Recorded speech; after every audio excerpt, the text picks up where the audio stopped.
Hi, I'm Gael, and in this video I will try to help you decide if the Via Podiensis is a trail for you.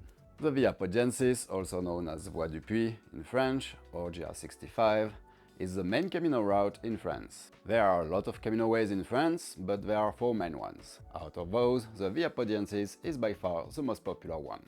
When most people talk about the Camino, they mean the Camino Frances, but for French people, the Camino usually means the Via Podiensis. It is 750 kilometers long, starts in Le Puy-en-Velay and goes all the way to Saint-Jean-Pied-de-Port. Le Puy is hiking central in France. It is the starting point of the Stevenson Trail, or GR70, one of the most famous trails in France. But also the GR430, or Saint-Régis Way, and the GR700, or Régordane Way. Some other trails go through it, the GR300 and the GR3, a trail following the Loire River from source to sea. The Via Podiensis is the oldest of the Camino ways in France. Bishop Godescalc was the first French pilgrim, leaving Le Puy in 950. Many people don't realize it, but the GR65 actually starts in Geneva, where Swiss pilgrims can start their hike. It's common for thru-hikers to say they never want to hike a Camino. They say it's too busy, not wild enough, too commercialized, basically not a real hiking experience.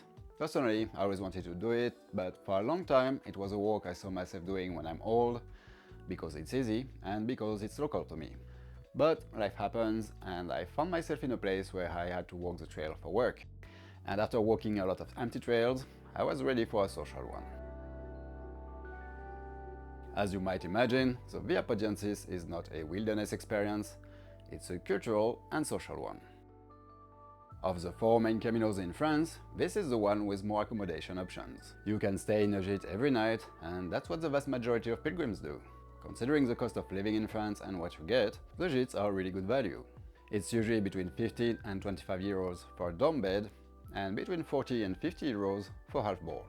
I came the whole way and only stayed in 4 gîtes, but they were really good and the food was great. Yes, it's more expensive than Spain, but France is more expensive altogether.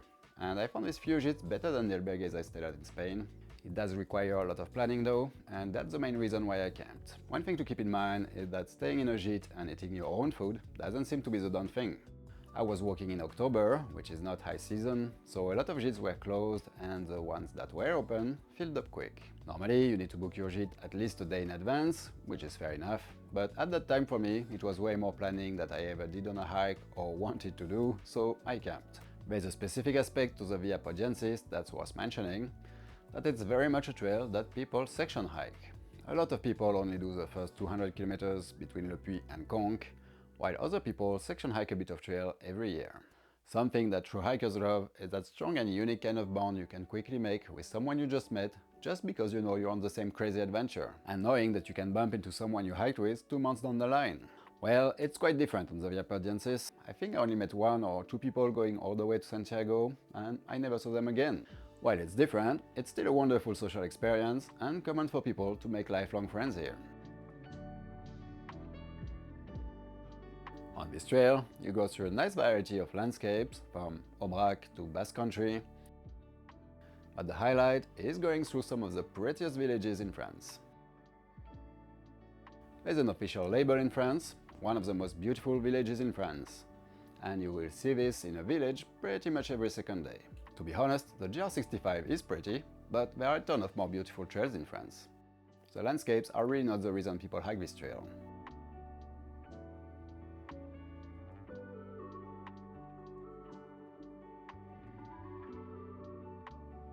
The Camino network is extremely popular and is getting more so every year. As I said, the Via Podiensis is the most popular one in France. Between 20 and 30,000 people leave Le Puy each year, and the numbers are going up.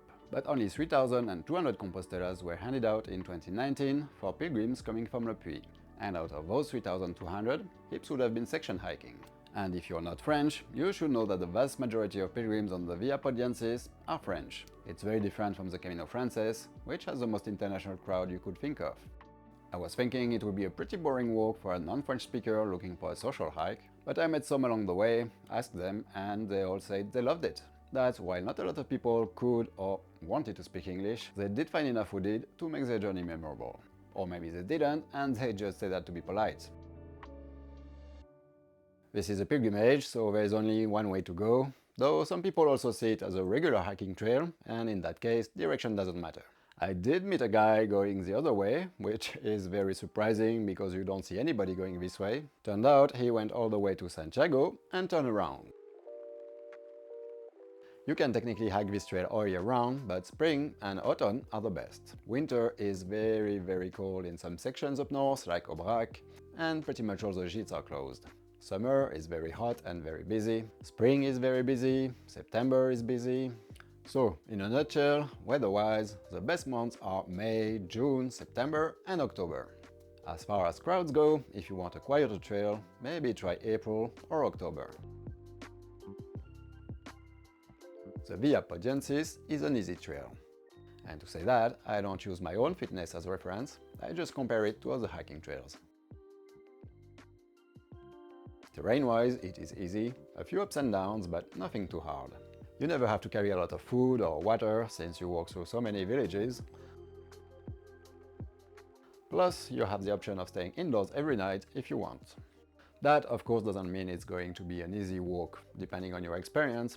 It means it's easier than most trails. Again, though this is obvious, this is not a wilderness walk, but a cultural one. And that means that, yes, there is woodwalking involved.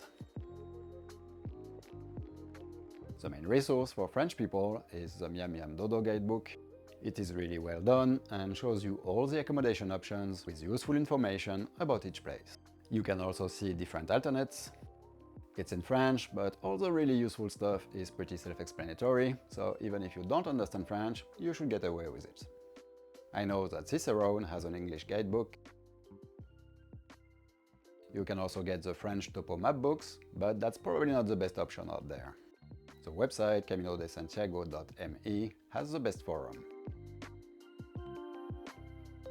And you can find the trail on all the Camino apps, Wise Pilgrim, and Buen Camino.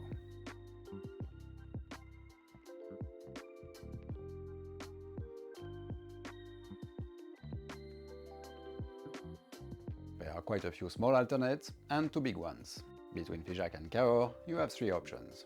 Following the GR65, take the Célé alternate, or take the Rocamadour alternate. The two alternates are really worth it, and the GR65 is just there if you want to save a bit of time. And if you are on the Célé alternate, you can do a short side trip to Saint-Cyr-la-Popie, or even go further south on the GR36 and reconnect with the GR65. I haven't done this one, but I heard the village is lovely and worth the trip.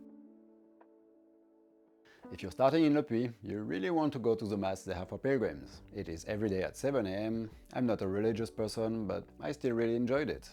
At the end of the mass, the floor opens up and you walk down the cathedral stairs with a great view of Le Puy. It is a wonderful way to kick off your amazing journey. And from the cathedral, you can get the shell that pilgrims traditionally attach to their backpacks and your pilgrim passport. Full disclosure, I walked the Via Podiensis for work and did not have the time or budget to stay in a gîte every night. And even though when starting my Camino I was way more interested in the Spanish side because it's more international, I still had a great time and would love to do it again someday on a more comfortable budget. But personally, I would never walk it during peak season. It's just not for me. And if what you're after is something like a Triple Crown trail, this is definitely not the trail for you. But if you're open to something different from that, this could be it. That's it, I hope you found this video useful. If so, you can help this channel by simply subscribing and liking this video. If you have any questions, let me know in the comments. Thanks for watching and happy trails!